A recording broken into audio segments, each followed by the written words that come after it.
The violin bow trembled in Alastair Thorne's hand as 300 pairs of eyes fixed on him.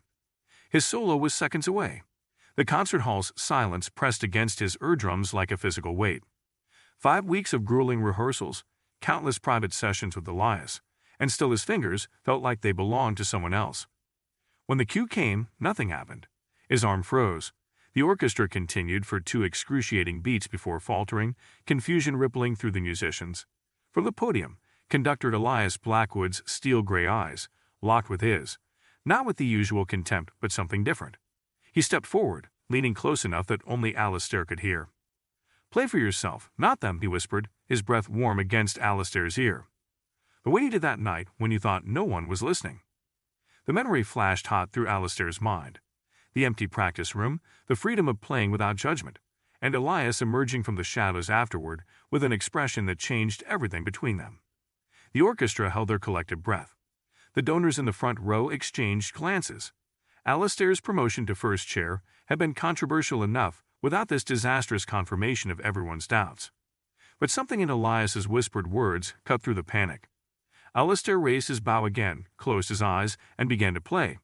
Not the technically perfect rendition he'd been striving for, but something raw and honest that made Elias's baton freeze midair. Before we start this video, buckle up, get ready and subscribe for a special surprise tomorrow. Alastair Thorne arrived at Symphony Hall 2 hours before rehearsal was scheduled to begin. The cavernous space was empty, just as he preferred it. No judgmental eyes, no whispers about whether he truly belonged among the elite musicians of the Boston Philharmonic. Here in the pre-dawn quiet with only the ghosts of past performances as his audience, he could play without the paralyzing anxiety that had plagued him since his disastrous Tanglewood recital years ago. He unpacked his violin with reverent care, fingers brushing over the polished wood before tightening his bow. The familiar ritual calmed his nerves as he positioned himself center stage, closed his eyes, and began to play Sibelius. Not the orchestral arrangement they'd be rehearsing later, but the solo violin concerto that had once been his signature piece before everything fell apart. The music flowed from him differently here. Without an audience, his shoulders relaxed, his breathing deepened, and the notes soared to the rafters with an emotional clarity that always seemed to desert him during actual performances. So lost was he in the music that he didn't notice the solitary figure who had entered at the back of the hall, standing motionless in the shadows. Alastair reached the cadenza, leaning into the challenging passage with his eyes still closed, when a voice cut through the final note. "Your vibrato is inconsistent, and you're rushing the triplets." The violin screeched to a halt as Alastair spun around, nearly dropping his instrument. A tall man with salt and pepper hair strode down the center aisle, his footsteps echoing against the hardwood floor. "The Sibelius requires precision and control, not just emotional indulgence," the man continued, stopping at the edge of the stage. "Play it again. The sequence starting at measure 94. Alastair stared, recognition dawning. Elias Blackwood.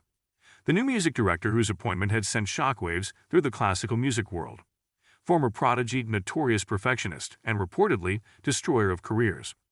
"I was just warming up," Alastair mumbled, adjusting his glasses nervously. "I didn't realize anyone was here." Clearly, Blackwood's expression remained impassive. "The passage beginning at 94, if you please." It wasn't a request. Reluctantly, Alastair raised his violin again, painfully aware of his suddenly sweaty palms and the tremor in his bow hand. He began the passage, but the notes that had flowed so naturally moments before now sounded stilted and uncertain under Blackwood's unflinching gaze. "Stop," Blackwood commanded after barely 20 seconds. "You're thinking too much. Your technique is solid, but you're strangling the life out of the music." He checked his watch. "The rest of the orchestra will be arriving soon. We'll continue this discussion another time." Without waiting for a response, he turned and headed toward the conductor's office, leaving Alastair standing alone on the stage, humiliation burning in his cheeks. By the time the other musicians filtered in for the 10 o'clock rehearsal, rumors of Blackwood's arrival had already spread like wildfire. The atmosphere crackled with tension as everyone took their places, eyes darting nervously toward the empty conductor's podium. "Heard he made the entire brass section at Cincinnati resign," whispered Vivian Chen, the assistant concertmaster, as she settled into her chair beside Alastair. Apparently he told them they played with all the subtlety of a marching band.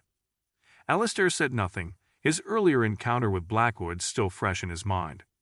If this was how the man treated musicians during casual warm-ups, What would formal rehearsals be like? The answer came with brutal efficiency. At precisely 10 o'clock, Blackwood strode onto the podium, dispensing with introductions or pleasantries. Sibelius, Symphony No. 2, from the beginning. For the next 3 hours, Blackwood drilled the orchestra relentlessly, stopping every few measures to correct, critique, and occasionally demolish a musician's confidence with a precisely aimed comment. No one was spared, not the principal cellist with 30 years' experience, not the newly hired oboist from Juilliard, and certainly not Alastair, whose every minor error seemed to draw Blackwood's attention like a magnet. When Blackwood finally called a break, the exhausted musicians scattered, many heading outside for fresh air or much-needed caffeine. Alastair remained in his seat, reviewing the passage that had earned him a particularly cutting remark about technical facility without musical understanding. "Mr. Thorne." Blackwood's voice startled him again. "A word, please." Dread pooled in Alastair's stomach as he followed Blackwood to the side of the stage, mentally preparing for whatever additional criticism was coming his way. "I've been reviewing the orchestra's personnel files," Blackwood said without preamble. "Your audition notes from 5 years ago indicate a player with exceptional potential, yet you've remained in the third-chair position since joining. Why is that?" The question caught Alastair off guard. "I suppose I'm suited to the section," he replied carefully. "I support the ensemble well, and—" "You're wasting your talent," Blackwood interrupted, "and I don't tolerate waste." Before Alastair could respond, Blackwood turned to address the returning musicians. "Everyone, take your seats. I have an announcement before we continue." As the orchestra reassembled, Alastair returned to his chair, noticing Vivian's curious glance. "After this morning session, I've made some decisions regarding our orchestral structure," Blackwood announced, his voice carrying to the farthest corners of the hall. "Effective immediately, there will be changes to several principal positions." A ripple of unease spread through the musicians. This was highly unusual. Changes in orchestral hierarchy typically happen through auditions or at season transitions, not on a new conductor's whim during the first rehearsal. Blackwood proceeded to list several reassignments that left more than a few faces flushed with anger or shock. Then he paused, glancing directly at Alastair. "Finally, Alastair Thorne will be moving to concertmaster, effective immediately. Mr. Reynolds will step down to the section." The silence that followed was deafening. Reynolds, the current concertmaster, a respected violinist in his 50s who had held the position for over a decade, stared at Blackwood in disbelief. Vivian, who had clearly expected to be next in line for the concertmaster position, turned to Alastair with undisguised hostility, and Alastair felt the blood drain from his face. Concertmaster, the orchestra's leader, the liaison between conductor and musicians, the one responsible for solo passages and setting the standard for the entire string section. It was a position he had never sought, never imagined holding, and certainly never felt qualified for. "This is highly irregular," Reynolds finally said, his voice tight with controlled anger. "So as a principal violinist who's been coasting on reputation for the past 5 years, Blackwood replied coldly, "The changes are not up for discussion. Mr. Thorne, please move to the concertmaster's chair. We'll resume with the second movement." On shaking legs, Alastair gathered his music and moved to the vacated first chair, feeling the weight of 40 resentful stares boring into his back. As he sat down, he caught Blackwood's eye and saw not encouragement or reassurance, but a calculating assessment, as if Alastair were an experiment whose results remained to be seen. The remainder of the rehearsal passed in a blur of anxiety for Alastair. Every note he played felt scrutinized, not just by Blackwood, but by the entire orchestra. When they finally broke for the day, he quickly packed up his violin, avoiding eye contact with his colleagues, especially Reynolds and Vivian. As he hurried toward the exit, Blackwood's voice stopped him once again. "My office, 8 a.m. tomorrow. We'll begin your concertmaster coaching." It wasn't a request. For the next 3 days, Alastair avoided Elias outside of their scheduled morning sessions, making excuses to leave rehearsals quickly and taking his lunch breaks alone in the nearby public garden. He needed space to process not only his sudden promotion, but also the confusing moment they had shared in the empty concert hall. Elias standing too close, his hand covering Alastair's on the violin, their faces inches apart before the janitor's bucket clattered in the hallway. During a particularly tense rehearsal where Elias had criticized nearly every section, the board president arrived with news that turned the already strained atmosphere glacial. "As many of you know," she announced, "our subscription numbers have declined significantly over the past 2 seasons. The board has determined that our upcoming international tour will be crucial for securing the major donors. We need to stabilize our financial situation. Murmurs rippled through the orchestra as the implications sank in. This was no longer just about artistic excellence, it was about survival. We've approved Conductor Blackwood's proposed program, she continued, nodding toward Elias. He believes it will showcase our strengths to potential supporters. Elias stepped forward, his expression unreadable. The centerpiece will be Tchaikovsky's Violin Concerto, featuring our new concertmaster as soloist. Alistair's heart stopped. The Tchaikovsky was notoriously difficult, a piece he had studied but never performed publicly. And now he was expected to play it as a soloist, in front of international audiences and wealthy donors who would determine the orchestra's fate. The full program details will be distributed this afternoon, Elias concluded. Sectional rehearsals begin tomorrow. As the musicians dispersed, Alistair remained frozen in his seat. This couldn't be happening. His promotion was controversial enough. Making him a featured soloist would only intensify the resentment from his colleagues. Is this some kind of punishment? Alistair demanded when he finally caught Elias alone in his office. Elias looked up from his score, one eyebrow raised. For what precisely would I be punishing you? For avoiding you, Alistair admitted, cheeks flushing. After what happened. Nothing happened, Mr. Thorne. But it almost did. Elias set down his pencil with deliberate care. I chose you as concertmaster because your playing has depths that others in this orchestra lack. I selected the Tchaikovsky because it requires exactly the emotional vulnerability you're so desperate to hide. He stood, gathering his coat. Now, if you'll excuse me, I have a budget meeting. Alistair stepped into his path. I can't do this. The last time I performed as a soloist, I froze completely. I embarrassed myself in front of the entire music community at Tanglewood. I know, Elias replied. I was there. The revelation hit Alistair like a physical blow. You saw that? I saw a promising young violinist allow fear to defeat him. Elias moved closer, his voice softening slightly. The question now is whether you'll let it defeat you again. Before Alistair could respond, Elias brushed past him and was gone. That evening, instead of going home, Alistair took refuge at the community music school where he taught part-time. The familiar surroundings of the cramped practice rooms and the sounds of beginners struggling through basic scales somehow steadied him. Here at least he wasn't expected to be brilliant or fearless. His thoughts were interrupted by his phone vibrating with a text from an unknown number. Your absence from this evening's sectional preparation is noted. My office, 7 a.m. How Elias had obtained his personal number, Alistair couldn't guess. But the message left no room for refusal.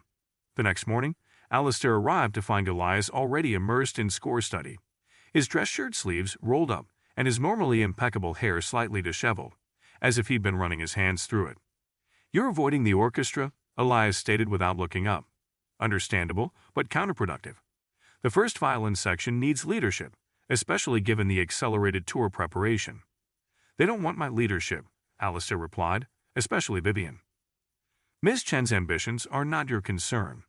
Elias finally looked up, fixing Alistair with his penetrating gaze. Tell me why you teach at that community school. The abrupt change of subject caught Alistair off guard. I enjoy it. The students are enthusiastic, and there's no pressure, just the joy of making music. When was the last time you felt that joy playing with the Philharmonic? The question stung because Alistair couldn't remember. Somewhere between his failed solo career and settling into the safety of the orchestra's third chair, joy had been replaced by relief at simply not failing. The Tchaikovsky requires technical precision, yes, Elias continued, rising from his desk. But its power lies in its emotional honesty. I need you to find that again. He moved to a cabinet and unlocked it, removing a violin case. This belongs to me, but I want you to use it for the tour. Alistair accepted the case with reverence, opening it to reveal a Garnery del Gesù, an instrument worth millions, with a warm, rich tone that luthiers have been trying to replicate for centuries. I cannot possibly. You can, and you will, Elias interrupted. Now play the opening of the concerto. Not as you think it should sound, but as you feel it. For the next hour, they worked together with an intensity that transcended their previous sessions. Elias was still demanding, still critical, but now he seemed to be pulling something from within Alistair rather than imposing his own interpretation. When Alistair finally played the passage to Elias' satisfaction, the conductor stepped back, a hint of a smile softening his normally stern features. That is what I have been waiting to hear." By the time they emerged for the morning rehearsal, Alistair felt as if something fundamental had shifted between them. The other musicians noticed it too, the changed dynamic, the way Elias now looked to Alistair for subtle cues during the Tchaikovsky, the occasional nod of approval that would have been unthinkable days earlier. After a week of intensive preparation, the board organized a preview reception for key donors, featuring chamber performances by orchestra members.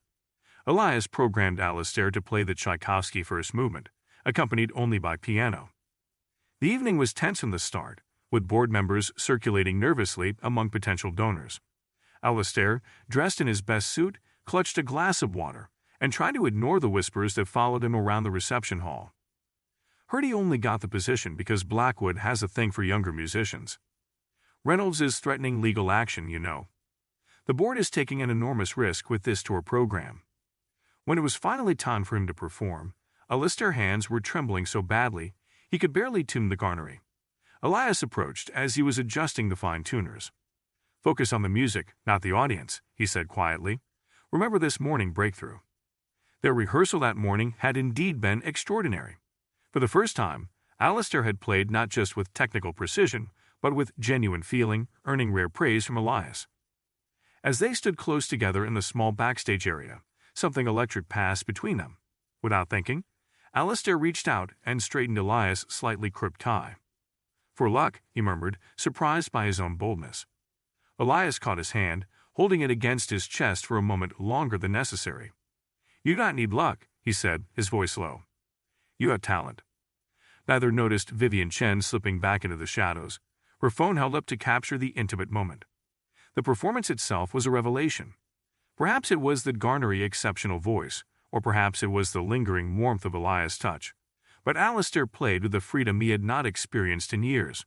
When he finished, the small audience erupted in enthusiastic applause, with several donors immediately approaching the board president with checkbooks in hand. Only later, as Alistair was carefully returning the Garnery to its case, did he overhear a conversation that shattered the evening glow.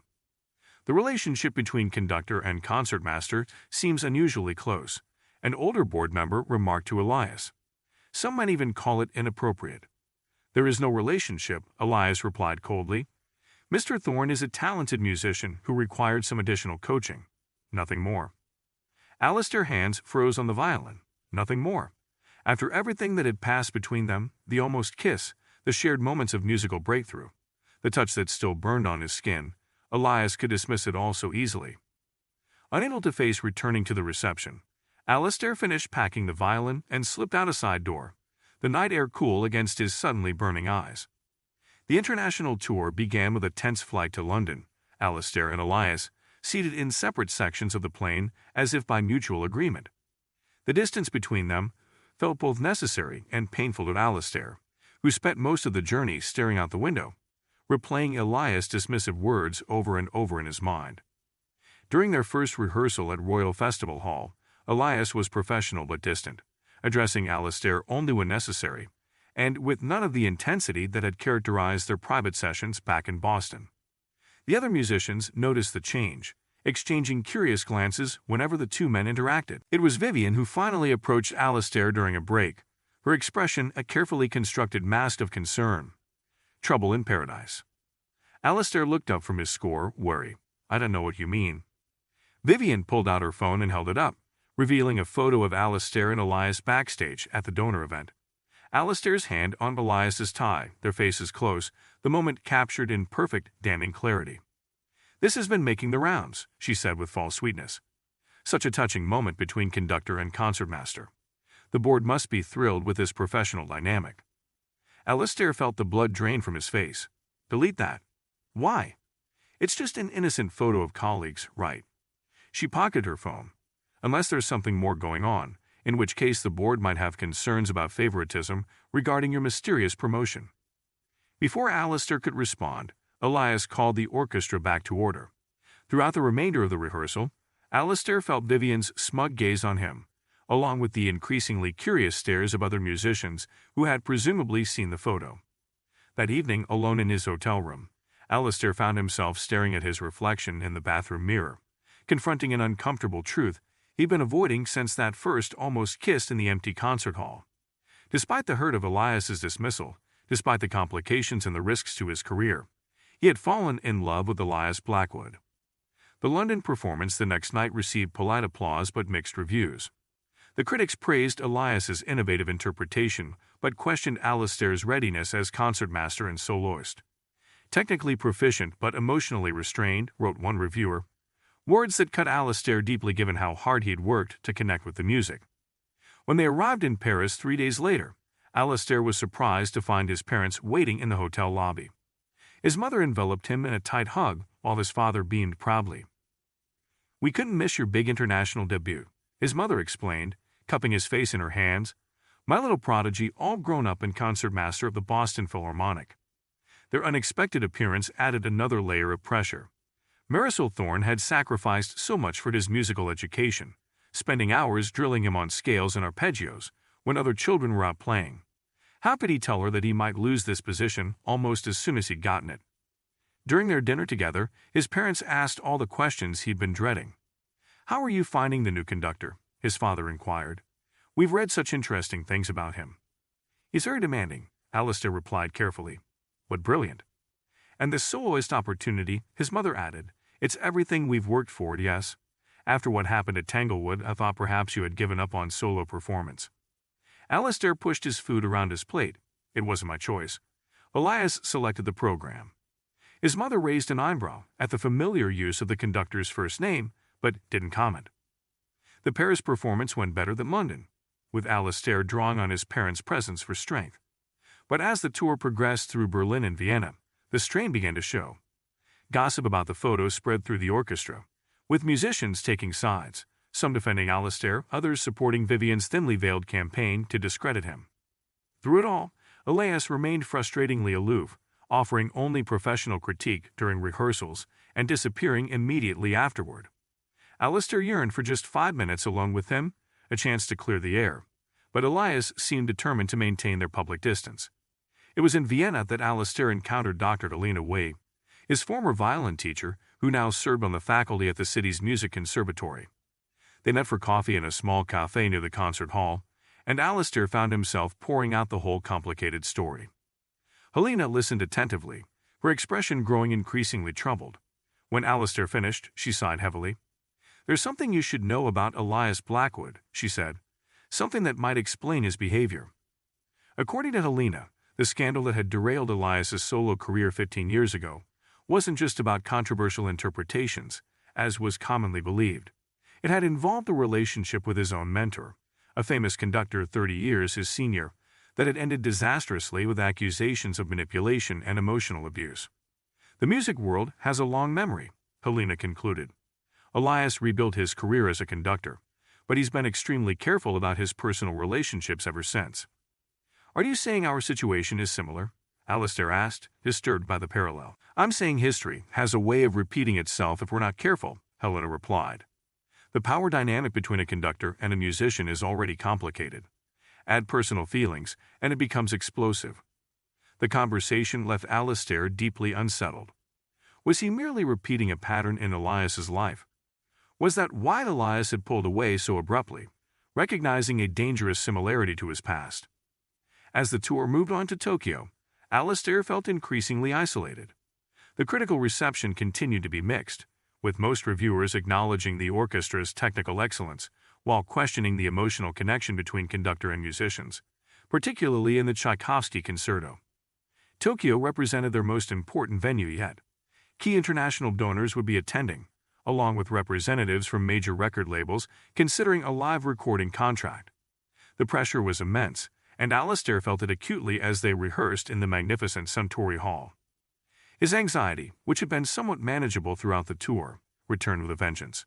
The night before the performance, he barely slept, his mind racing with worst-case scenarios and lingering questions about Elias's past. When he arrived at the hall for the final sound check, Alastair's hands were visibly shaking. Elias noticed immediately, pulling him aside while the rest of the orchestra was setting up.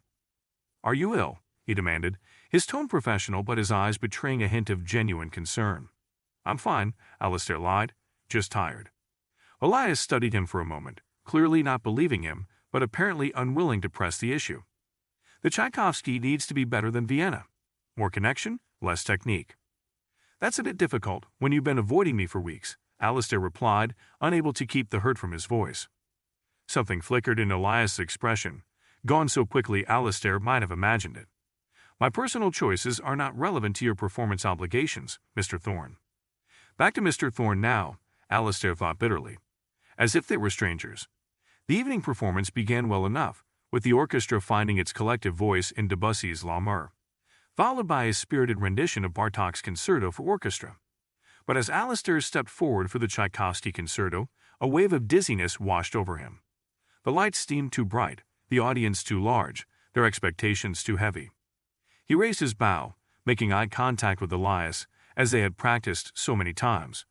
But instead of the reassurance he desperately needed, he saw only cool professionalism in the conductor's gaze. The orchestra began the introduction, and Alistair's entrance approached. He placed bow to string, but when the moment came for his first solo passage, his fingers simply stopped responding. The music continued for 2 excruciating beats before faltering, the sudden absence of the violin solo creating a jarring hole in the texture. Through a haze of panic, Alistair was vaguely aware of Elias's sharp gesture to the orchestra, bringing them back to the introduction, giving Alistair a second chance. He forced his bow to move, producing sounds that bore only a passing resemblance to Tchaikovsky's soaring melody. Somehow he made it through the first movement, his performance mechanical and lifeless.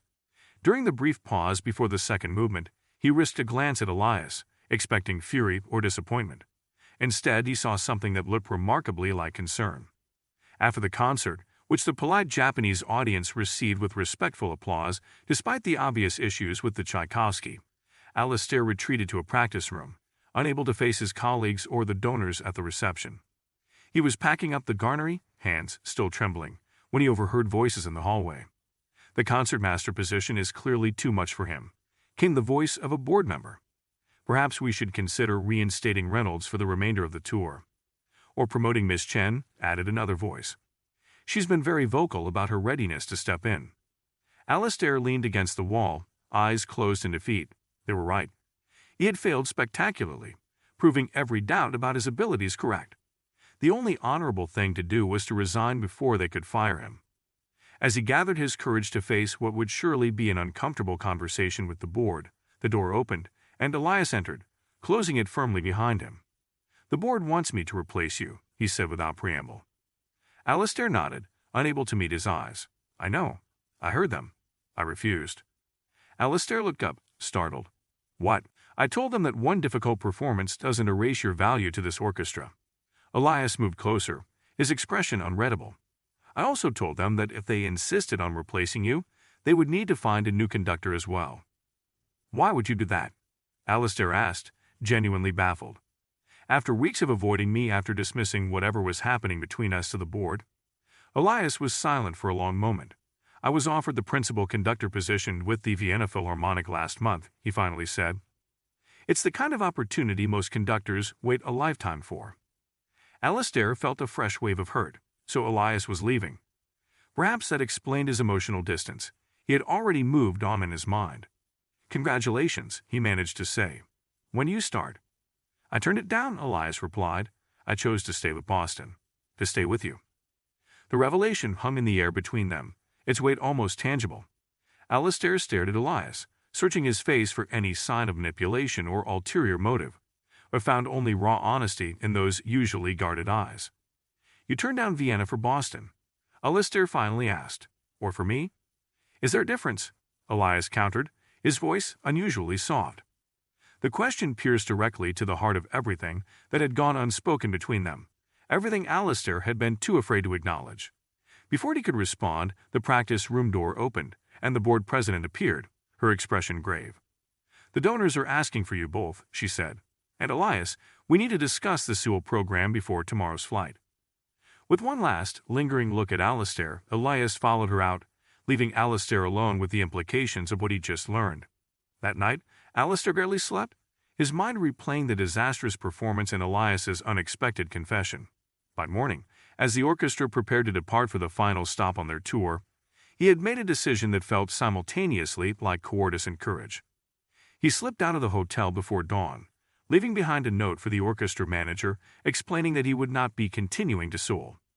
He took only his personal violin, leaving the garnery in its case with a second note addressed to Elias. Sewell had been meant to be their triumphant conclusion, a final performance for the most prestigious audience of the tour. Instead, it would be Alistair's first act of genuine self-determination since Elias had appended his carefully constructed life. He wandered the streets of Tokyo as the city awakened, eventually finding himself outside a small music school where young students were arriving with instrument cases strapped to their backs, their faces bright with anticipation. On impulse, he approached the building and peered through the window at a classroom where a group of children were enthusiastically, if not precisely, playing a simplified Mozart piece. Something about their uninhibited joy reminded him of his own childhood, before performance anxiety and professional pressure had drained the simple pleasure from music. He lingered, watching them, until a young woman approached him, speaking English with a slight accent. "Are you a musician? We welcome visitors for our morning programs." Alistair found himself following her inside, where he was introduced to an elderly teacher who spoke no English but communicated through smiles and gestures, inviting Alistair to play something for the young students. Without overthinking it, he took out his violin and played a folk melody his Filipino mother had taught him, simple enough for the children to follow but infused with genuine emotion. They responded with delighted clapping, some tentatively trying to mimic the melody on their own instruments. For the first time in weeks, Alistair felt a glimmer of the pure joy music had once given him, before it became entangled with expectations and fear. He spent the entire day at the school, working with different groups of students, communicating through music when words failed. By afternoon, news of the visiting American violinist had spread, and more advanced students began arriving, eager for guidance. When evening fell, Alistair realized with a start that the Sewell concert would be beginning soon. The orchestra would have realized by now that he wasn't coming. Vivian would be in the concertmaster's chair. Elias would be conducting without him. The thought brought a fresh wave of guilt, but also a strange sense of relief.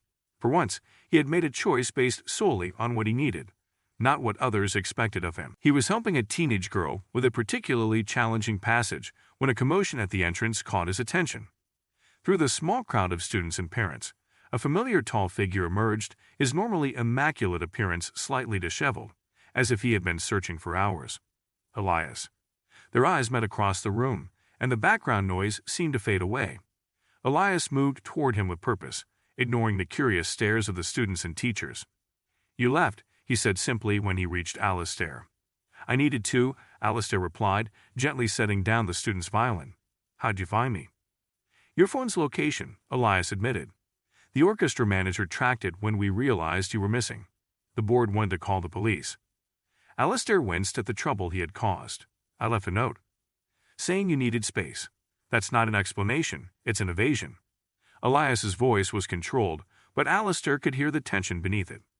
"The entire orchestra is in disarray. The Sewell performance is in 3 hours. I'm sorry for the inconvenience," Alistair said stiffly. "But after Tokyo, I think it's clear I'm not the right person for this position." Elias glanced around at the curious faces watching them. "Is there somewhere we can speak privately?" The school director led them to a small office and tactfully closed the door, leaving them truly alone for the first time since that intimate moment backstage at the donor event. "You're running away," Elias said as soon as they were private, "just like you did after Tanglewood." The accusation stung because it contained a kernel of truth. "You don't understand what it's like," Alistair countered. "The pressure, the expectations, the constant fear of failure." "I understand better than you think," Elias replied. "Why do you think I'm so demanding? I pushed myself the same way until it nearly destroyed me." "Is that what happened with your mentor?" Alistair asked quietly. "Helena told me about your past." Something flickered in Elias's expression, a momentary vulnerability quickly masked. "Then you understand why I've been cautious. Why I tried to maintain professional distance. You were afraid of repeating the pattern," Alistair realized, "of becoming like him." "I recognize certain similarities," Elias admitted.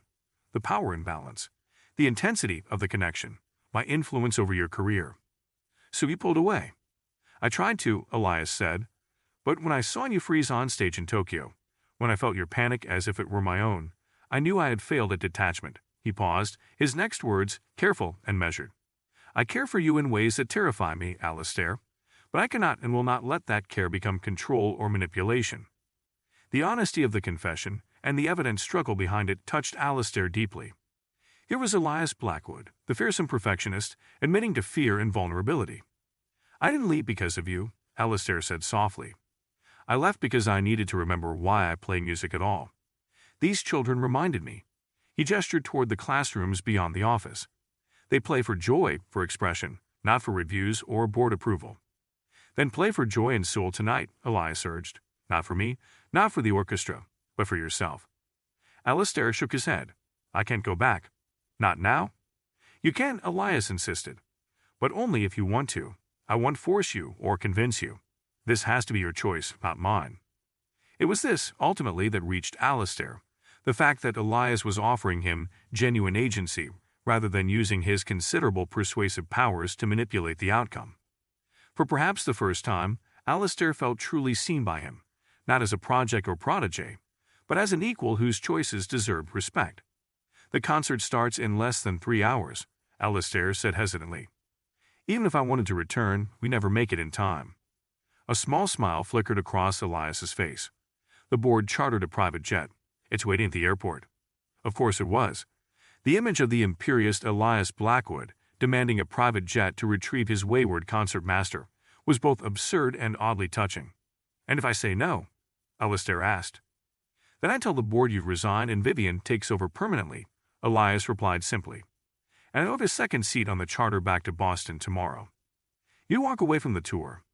"I already walked away from Vienna," Elias reminded him. "Seoul is considerably less significant." The statement hung between them, its implications clear. Elias had made his choice. Now it was Alistair's turn. Alistair thought of the children he'd worked with that day, their uncomplicated joy in making music. He thought of his own journey from prodigy to section player to reluctant concertmaster. And he thought of Elias, the man whose demanding exterior concealed depths of passion and vulnerability that few were privileged to glimpse. "I'll come back," he said finally. "Not because you asked, but because I want to finish what we started." Relief flickered across Elias's features before his professional mask reasserted itself. "We should leave immediately, and you'll need to review the third movement during the flight. After the difficulties in Tokyo, I've made some adjustments to the tempo." Typical Elias already focused on the musical details, but as they gathered Alistair's belongings and thanked the school director, Alistair noticed the subtle ways Elias stayed close to him, the brief touches as they navigated through the building, the softness in his eyes when he thought Alistair wasn't looking. The private jet was predictably luxurious, though the board president, who had apparently insisted on accompanying Elias on his retrieval mission, made it difficult for them to speak freely during the flight. She spent the hour alternating between barely concealed disapproval of Alistair's behavior and nervous discussion of the donors awaiting them in Seoul. When they finally landed, there was barely time for Alistair to change into his concert attire before they were rushed to the hall. As they entered through the stage door, he could hear the orchestra warming up, the familiar sounds simultaneously comforting and terrifying. Vivian was in the concertmaster's chair, running the section through passages from the Tchaikovsky. When she spotted Alistair, her eyes widened in surprise before narrowing with undisguised hostility. "So the prodigal returns," she said, loud enough for nearby musicians to hear. "How convenient that you get a private jet and special treatment, while the rest of us maintain our professional commitments." Before Alistair could respond, Elias stepped forward. "Miss Chen, thank you for your assistance. Mr. Thorne will resume his position for tonight's performance." Vivian opened her mouth to protest, but something in Elias's expression silenced her. With barely concealed fury, she gathered her music and moved back to the second chair. As Alistair took his place, he felt the weight of the orchestra's collective gaze. Some faces showed relief, others resentment, most simple curiosity about the drama unfolding before them. Elias stepped onto the podium, his posture impeccable as always, but there was a new energy about him, a quiet intensity that communicated itself to the musicians as he raised his baton for the first piece. Throughout Debussy and Bartók, Alistair felt himself settling back into the role of concertmaster, his earlier panic receding as he focused on the music rather than his fears. When it came time for the Tchaikovsky, he rose from his chair with a newfound determination. This time, as he faced Elias before beginning, their eyes met with perfect understanding. Alistair raised his bow, and when he began to play, it was not with the technically perfect, but emotionally restrained approach of previous performances, but with all the joy and passion he had rediscovered in that small Tokyo music school. Alastair's opening phrase soared above the orchestra, filled with a warmth and vulnerability he had never before allowed himself in public performance. Elias's eyebrows rose slightly, the only visible sign of his surprise at the sudden departure from their rehearsed interpretation. Instead of fighting it, Elias adjusted, his conducting becoming more fluid, responding to Alastair's phrasing rather than dictating it.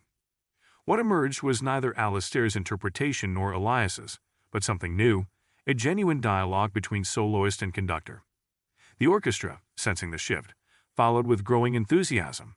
Even Vivian, despite her resentment, found herself swept into the emotional current of the performance. By the time they reached the cadenza, the entire hall was utterly silent, hanging on each note as Alastair poured everything he had learned, everything he had felt, into the music. When the final movement concluded, there was a moment of breathless silence before the audience erupted in applause. Donors leaped to their feet, and even the normally reserved Korean audience members joined the standing ovation. Board members exchanged delighted glances as Elias gestured for Alastair to take a solo bow. As he faced the audience, Alastair caught sight of his former teacher Helena in the third row, her expression a mixture of pride and astonishment. Beside her sat his parents, his mother openly weeping while his father applauded vigorously. Later at the reception, Alastair found himself surrounded by donors eager to congratulate him and discuss the orchestra's future. The board president, her earlier disapproval forgotten in the glow of success, introduced him to key supporters as our brilliant concertmaster, the new face of the Boston Philharmonic. Throughout it all, Alastair was acutely aware of Elias moving through the crowd, accepting congratulations with his usual reserved grace. They had barely spoken since the performance, both caught up in the whirlwind of post-concert obligations. But occasionally their eyes would meet across the room, and the connection between them felt tangible. It was nearly midnight when Elias finally approached him, two champagne flutes in hand. "You changed the phrasing in the development section," he said, offering Alastair a glass. "I did," Alastair acknowledged, accepting the champagne. "I hope you not mind." "Mind?" Elias took a sip, his eyes never leaving Alastair's. It was precisely what the piece needed. "What I've been trying to draw out of you since we began working together." Before Alastair could respond, the board president clinked a fork against her glass, calling for attention. "Ladies and gentlemen, tonight's performance represents everything we've been working toward with this tour," she announced. "The artistry, the emotion, the connection with our audience. I'm delighted to share that we've secured commitments from major donors that will stabilize our finances for the next 3 seasons." Applause rippled through the crowd as she continued. "I'd also like to announce an exciting development in our artistic leadership. In addition to his role as music director, Maestro Blackwood has agreed to develop a new conducting program within the orchestra, and to assist him, we've created a new position of associate conductor, which will be filled by our own Alastair Thorne." Alastair nearly choked onto champagne. This was the first he'd heard of any such position, let alone his appointment to it. Across the room, Vivian's face had gone rigid with shock and anger. Master Blackwood recognized Mr. Thorne's exceptional musical insight, the president continued, and proposed this arrangement to help nurture the next generation of conducting talent. "While Mr. Thorne will continue as our concertmaster, he will also conduct selected performances throughout the season." As polite applause followed, Alastair turned to Elias. "You didn't think to discuss this with me first," he whispered. "There wasn't time," Elias replied quietly. "The board approached me immediately after the performance, and I saw an opportunity to create a more equitable arrangement between us." "Equitable?" "A conductor and concertmaster still have an inherent power imbalance," Elias explained. "But a music director and associate conductor are colleagues." Alastair understood then what Elias was trying to do, not just create a professional opportunity, but address the very concerns that had kept him from acknowledging their personal connection. Before he could respond, they were surrounded by well-wishers eager to congratulate Alastair on his new appointment. It was nearly an hour later when Alastair finally managed to slip away from the reception, exhausted but exhilarated by the evening's events. He had just retrieved his violin from the performer's area when Elias appeared in the doorway. "Running away again?" he asked, though there was no accusation in his tone, only gentle inquiry. "Just needed some quiet," Alastair replied. "It's been an overwhelming day." Elias nodded, stepping fully into the room and closing the door behind him. "I want to apologize for not consulting you about the associate conductor position.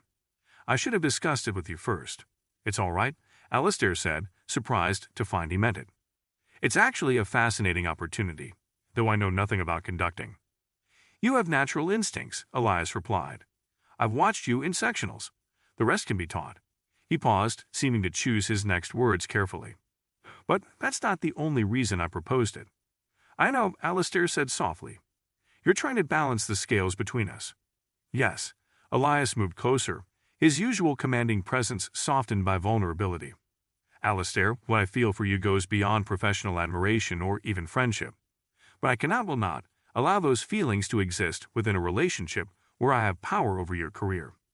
So your solution is to elevate me professionally? My solution is to create circumstances where we can both choose freely, Elias corrected.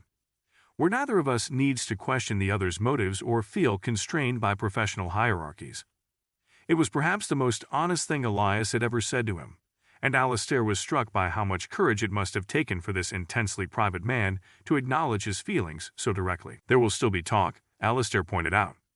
Rumors about favoritism, about why you really created this position. There will, Elias agreed.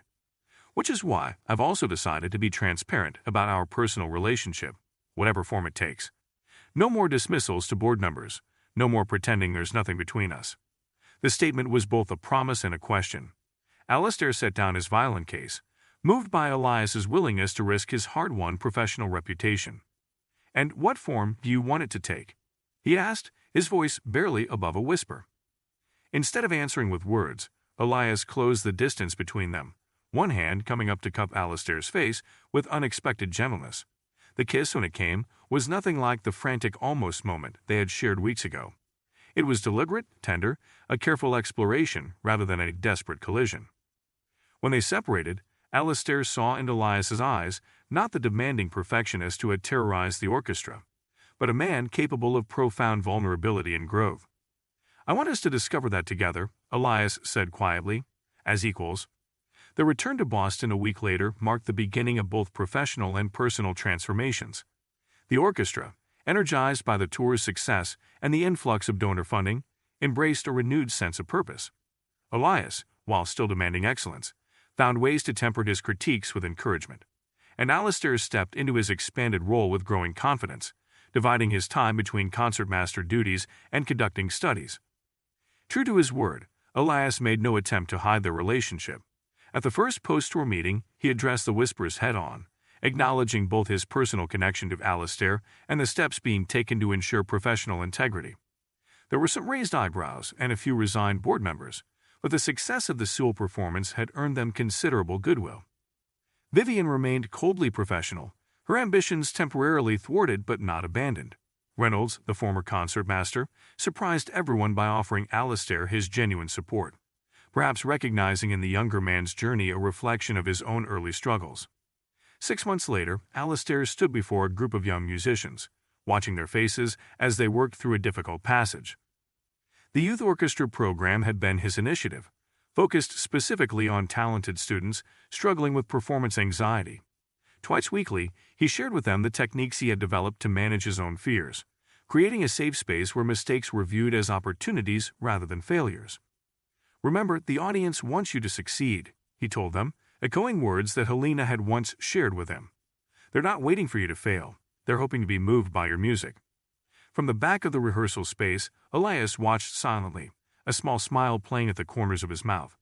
He had his own project, therapy sessions to address the lingering effects of his relationship with his former mentor, breaking patterns that had threatened to repeat themselves with Alistair. It wasn't always easy. They argued passionately about interpretations, occasionally bringing their professional disagreements home. Alistair was learning to stand his ground, and Elias was learning that not every difference of opinion required resolution in his favor. But beneath the occasional friction was a deep mutual respect that made their personal and professional partnership increasingly rewarding. Alistair concluded the youth orchestra rehearsal with an announcement about their upcoming performance, smiling as the students packed up their instruments with excited chatter. As they filed out, Elias approached, the Garnery case in his hand. "You'll need this for tonight," he said, offering it to Alistair. Their fingers brushed as Alistair accepted the case. "Nervous?" Elias asked, his tone gentle. "A little," Alistair admitted. "It's been a while since I performed as a soloist without the orchestra behind me." That evening's recital would be Alistair's first solo performance since Tanglewood, a deliberate step toward facing the fears that had once derailed his career. Elias had helped him select the program and would be in the audience rather than on the podium, a supportive presence rather than a controlling one. "You're ready," Elias said with quiet confidence. "You've been ready for longer than you've allowed yourself to believe." As they left the rehearsal space together, Alistair reflected on how much had changed in the months since that first early morning encounter in Symphony Hall. He had arrived as a musician hiding in the background, content to blend into the ensemble rather than risk the spotlight. Now he stood confidently at the front, both as concertmaster and emerging conductor, his relationship with music transformed as profoundly as his relationship with Elias. That night, as he stepped onto the recital stage alone, Alistair felt the familiar flutter of anxiety in his stomach. But instead of allowing it to overwhelm him, he acknowledged it as part of the process, channeling the energy into his performance. He located Elias in the third row, catching his eye briefly before beginning. The first notes of Bach filled the hall, clear and true. As he played, Alistair felt himself entering that rare state where technical concerns fell away, leaving only the pure expression of emotion through music.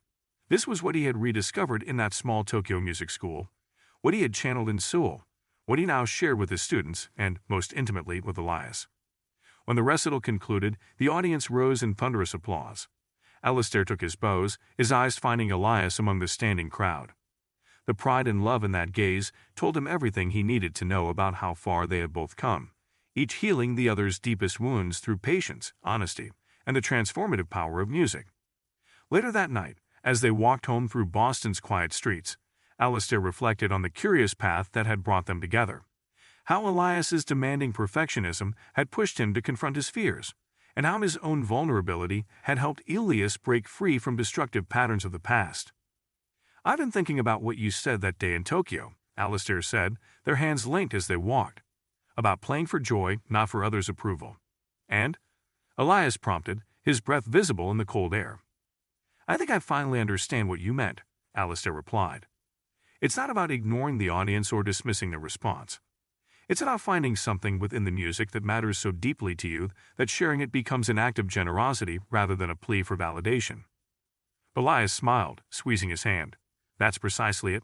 It's what makes your playing special, what I heard that first morning when you thought no one was listening." They continued in comfortable silence for a while, the city quiet around them, before Alistair spoke again.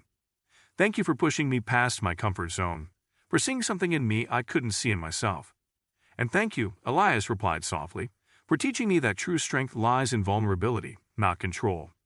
He paused, a hint of his old wry humor returning. "Though I maintain that your vibrato was inconsistent that first morning." Alistair laughed, the sound bright in the night air.